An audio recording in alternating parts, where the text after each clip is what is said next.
Bisakah orang ateis hidup di Indonesia yang ideologinya Pancasila? Bisa. Karena ateisme itu tidak mengganggu.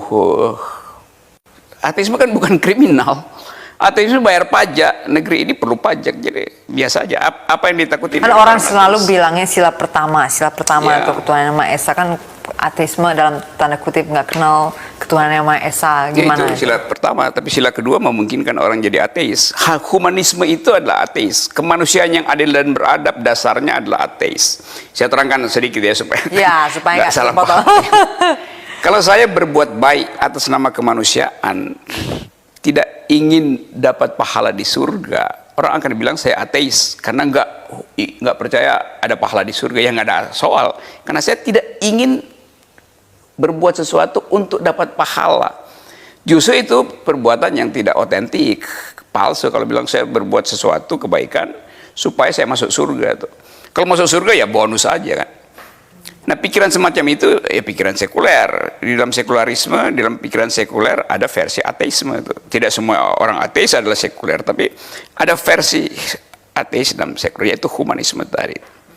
Nah, dalam sejarah politik, sila kedua itu yang oleh Bung Karno disebut humanisme, yang kemudian dipanjangkan jadi kemanusiaan adil dan beradab, itu justru di abad tengah dimaksudkan untuk membatalkan otoritas gereja teokrasi yang menganggap bahwa orang itu hanya berbuat baik bila direstui oleh langit, bahkan disebut sola gratia, karena direstui oleh Tuhan maka dia berbuat baik.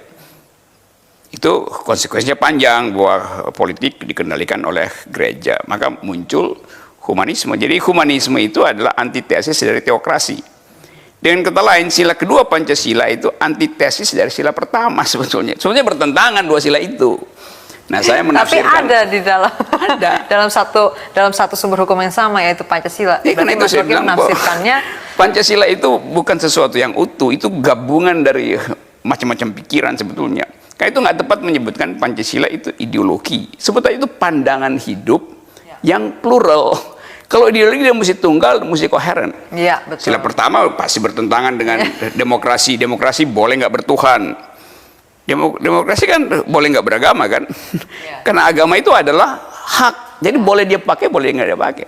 Kalau di kita sekarang kan dianggap kalau nggak beragama itu nggak Pancasilais. Lo agama itu adalah hak, boleh dipakai nggak, boleh nggak dipakai. Sama dengan golput agama itu kan.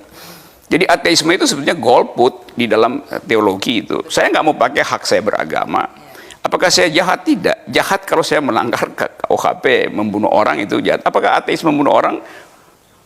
Begitu banyak penerima Nobel perdamaian yang justru adalah ateis itu. Nah, di sini ateisme dianggap sebagai hal yang berbahaya. Kita mesti jujur supaya kita nggak dihantui oleh istilah yang kita nggak mengerti. Itu kan karena fanatisme budaya, yang sehingga orang nggak bisa melihat itu secara jujur gitu loh. Padahal secara kebudayaan agama asli kita tuh ada yang animisme, politisme, ateisme tuh. Ateisme juga agama. Karena dia meyakini sesuatu hanya berdasarkan kemampuan dia untuk melihat penderitaan lalu dia layani penderitaan orang lain. Kan dia udah beragama seperti bagi dia kan. Bagi dia. Gitu. Nah, yang kacau ateisme dianggap anti Tuhan. Bukan, ateisme itu tidak peduli dengan konsep Tuhan. Jadi ngapain? Iya, ngapain dia mau anti sesuatu yang dia nggak peduli gitu kan?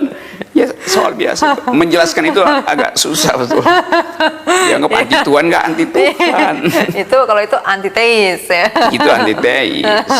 Dan orang bisa misalnya bertuhan pada pengetahuan dia sendiri, ya nggak apa-apa kan. Pada imajinasi dia ya.